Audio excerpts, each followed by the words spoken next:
Hello ladies and gentlemen, my name is SaulApeMan and welcome to ApeNews.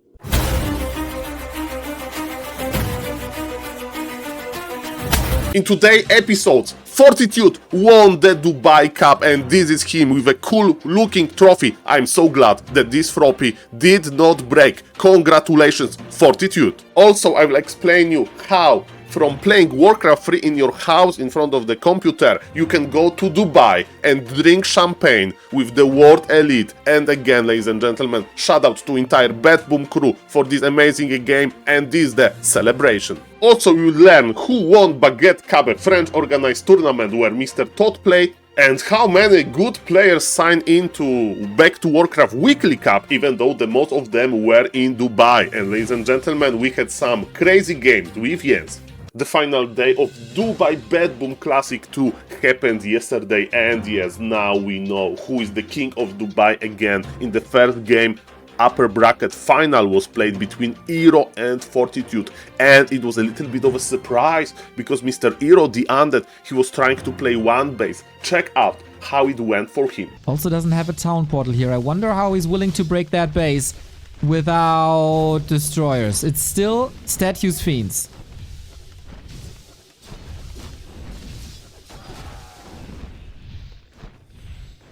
Militia coming in, no TP. He even sold the staff, counter surround with the Lich. Dicey situation, 1-0. This is a DK who might be able, who might be falling. And he does against the tower. And now the Mountain King is able to clean everything up.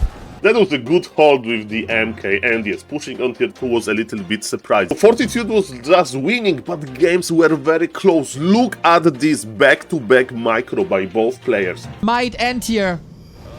We had a little bit of recovery. Pitlord! One more pick with the lance, and that's the end for him. But how do you heal up now? How do you heal up now? A hero kill is a must. For 1-2-0 again, Archmage, cleave damage, nuke, town portal, and the Pit Lord falls in quick succession. GG! Arms high up in the air, Fortitude. Next, the highly anticipated series, Mr. Starbuck in the killer shape versus Sowin. And ladies and gentlemen, the games were so close. Look at this one. That is the opening that Soin needed. Oh my! Starbuck being caught by surprise. Two riflemen ensnared and killed, eviscerated. Starbuck still has the supply lead. The rifle splits were amazing in the game against Happy yesterday. But is that enough? The heal ward untouched for the most part. That is now a blessing that he found that invo potion because the Mountain King behind enemy lines. That TC is a menace, but how long can he survive? He has an invo potion himself. Maybe a heal ward to get some healing in. Militia are a big backstab to these headhunters. Is Soin falling apart a little bit. The sustain is of course on the human side thanks to Brilliance. Aura mana is all empty. Pure Owl brawls. Soin's army is everywhere. Farseer falls! Oh my god! Starbuck being caught by surprise, but now Soin is the one with his pants down. Double kill, Bucky! Can you believe it? The heal one on the right hand side, he's saving the TC. He's level 5. The vampiric aura as well, so much sustain, but there's no way to fight out of there. Soin tried his very, very best, but it wasn't enough. An amazing start to the fight via the stomp, but then Starbuck with the rifle control once again out of this world. Whenever he has a rifle, he's a monster. And now he's cleaning up the entire battlefield. There's not much left though. Even killing the heroes wasn't enough because trade was kinda equal anyway. And in the late game, Sowing proved to himself to be one of the best as well. And ladies and gentlemen, in game number 3, Mr. Starbuck come back with this nice killing the Spirit Lodges. Here now, defend is up as well. It's not that the production buildings are killed, but that could very, very well be the case.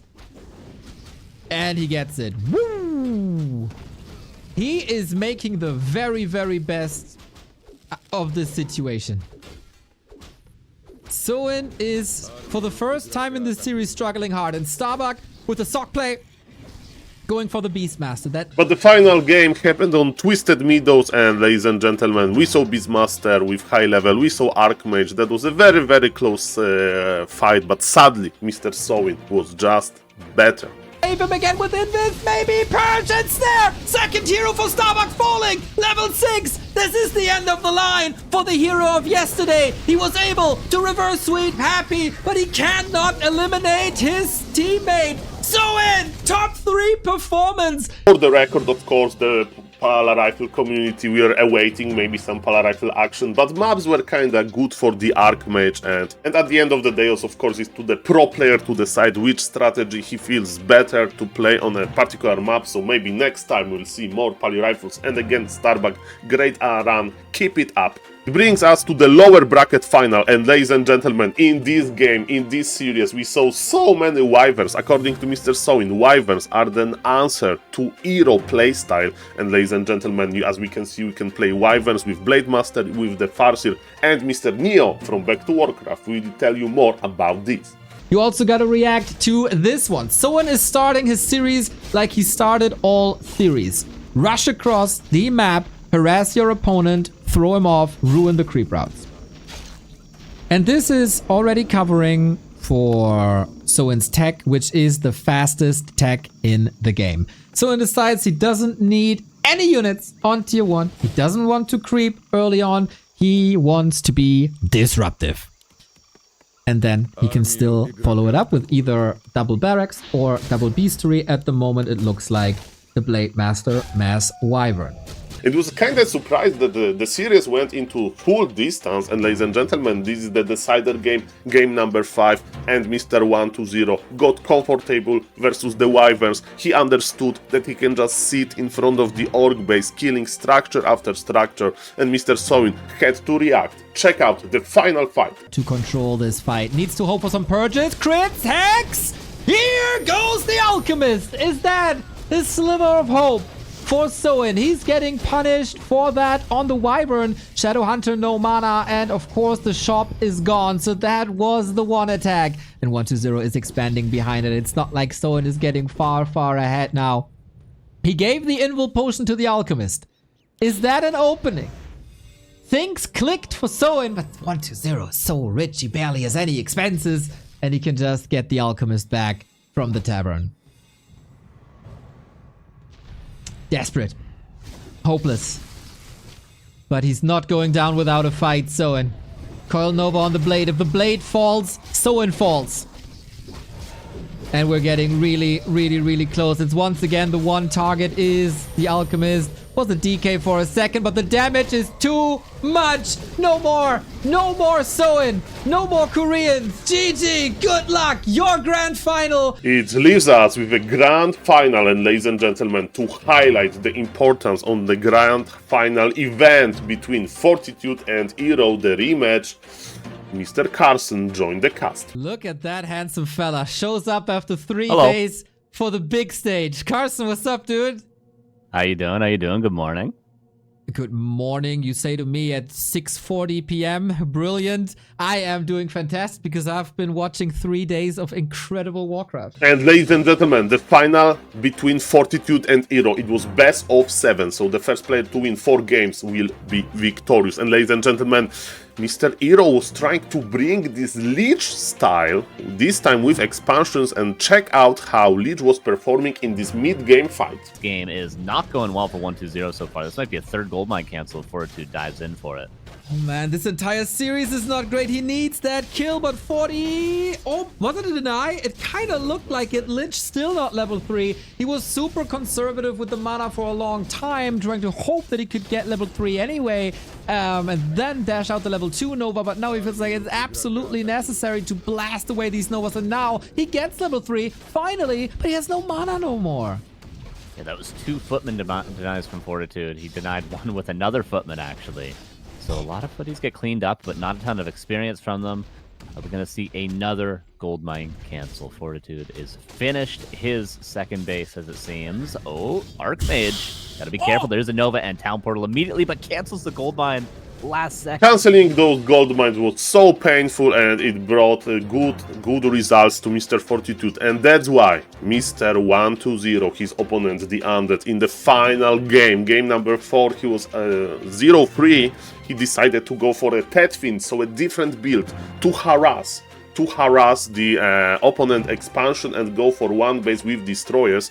Paladin is coming in for more stability, and with these low number of fiends, there's no real way to threaten the knights. We have frost armor that is a help, but it's not doing any damage, and you have low damage already, and then there's a paladin against it. We are waiting for the hammer to fall on this lich and end the grand final. One more coil available. Lich doesn't even matter if he gets a coil, still gets nuked down. GG is called, and Fortitude a 4-0 yet again. Wow, that pose says it all, doesn't it? He invited all of the players here to challenge him, and only Starbuck came close. And ladies and gentlemen, this is your Dubai champion with a cool looking trophy. I was afraid that it's going to break, but it stayed in one piece, luckily. He is the winner of 2024. From January to October, everybody was inferior. Nobody could touch him. Nobody came close. Happy tried, failed. Lin tried, failed. Infi, no chance. 1-2-0. Colorful in Dortmund, no way. This guy has elevated human play to the next level. And he is the dominator of 2024 Warcraft 3.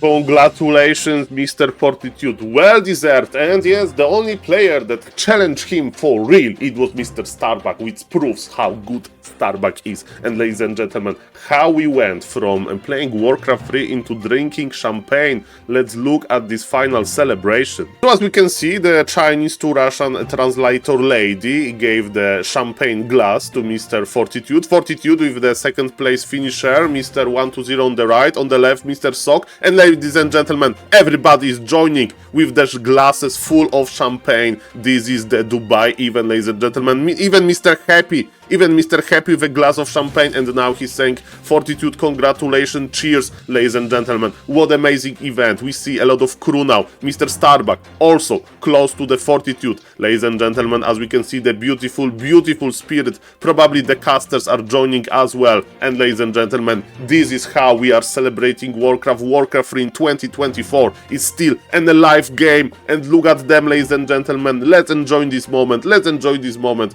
I hope that champagne was good, and yes, the casters are joining now. And ladies and gentlemen, thank you to BetBoom, thank you for this Ultimate GG company, for such an amazing game, for such an amazing quality of production, and thank you to the players for delivering the best Warcraft, and thank you Mr. Starbuck for the Pala Rifle experience. There is more exciting news, ladies and gentlemen. Baguette Cup final has been played yesterday, and ladies and gentlemen, Mr. Todd was playing, and as a big fan of Mr. Todd, I was very excited. In the first semi-final, he met versus Kraft. And the game number 4 between them was epic. Todd was up 2-1, and ladies and gentlemen, it was looking so good for him. Even SaulApeMan thought the game is just over, that Todd just won and advanced.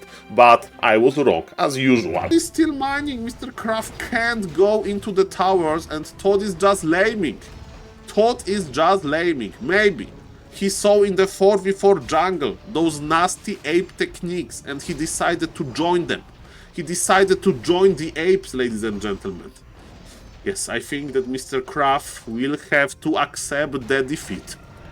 Ladies and gentlemen, why there is so many towers? And you know what feels the worst in Warcraft 3, ladies and gentlemen? Losing the game where you were very, very ahead. And ladies and gentlemen, losing this game for Mr. Todd has a lot of steps. Step number 1, Mr. Todd forgot his Orb of Fire. He wanted to give Orb of Fire to an Archmage with a full inventory, and that's why Orb of Fire was dropped, and Undead took it. I'm a little bit surprised. There is Orb of Fire on the ground? Todd left him Orb of Fire? Why there is Orb of Fire on the ground? Another unfortunate step into this, losing this game, was basically Mr. Todd invested into 3 sappers, and not all of them connected into this base. And another sapper, double sapper!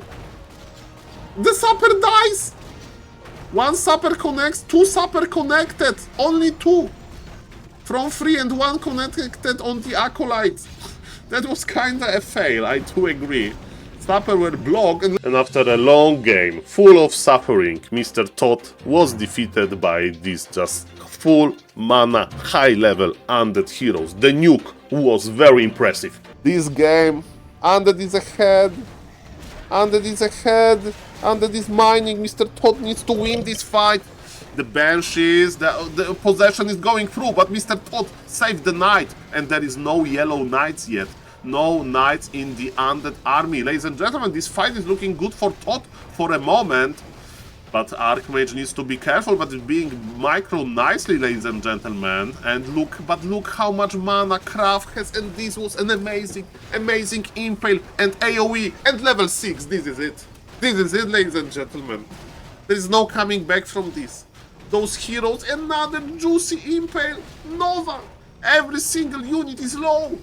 Todd is running back, but the knights are left behind. The record game number 5 between them did not happen because Mr. Todd decided to evacuate to the 4v4 jungle to find his peace from this oppressive 1v1 undead. I can't blame him after a game like that. It brings us to the grand final, ladies and gentlemen. Mr. Whis versus Poseidon / Kraft. And ladies and gentlemen, Kraft was a favorite, but Mr. Whis was fighting back, and those two made a lot of crazy games. One of it is basically this Potm harass after the ghoul pool, and with Potm harass you can get the last hit nicely.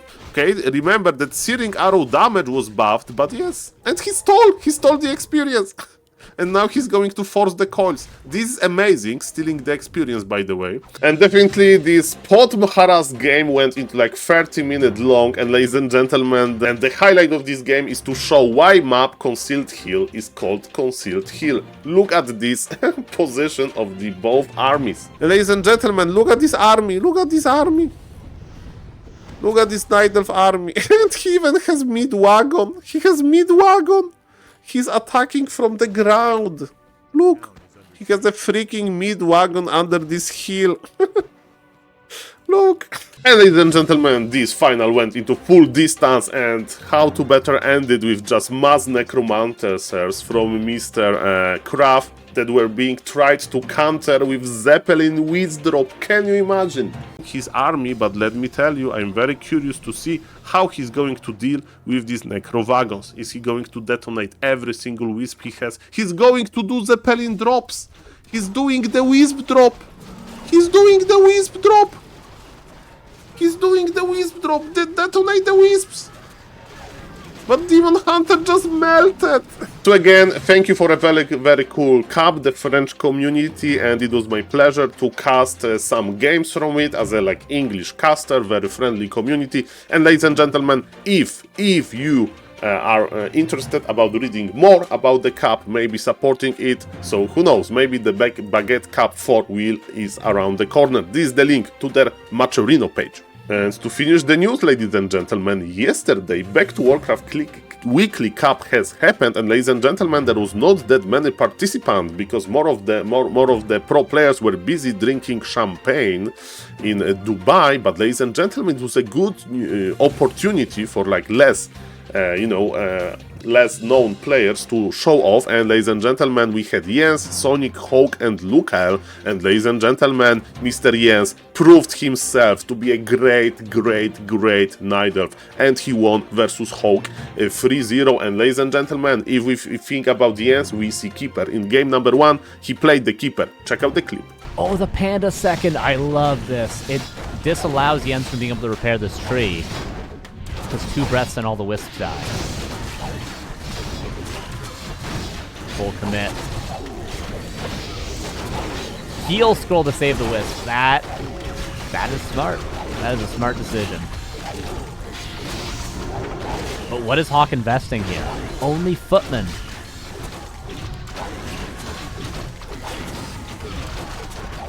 And he delays the mining even more. Yes, he lost a lot of footmen, but Hawk is macroing up behind this. And Jens has mined 500 gold so far. Hawk has mined. It's so hard to keep your expansion alive versus human attack like that, but Mr. Jens did it, and Mr. Jens played very good game, especially on this Lost Temple game. Look how decisive the last fight was. Oh, he's fighting uphill. Jens, what a game. seriously well played this game. My God.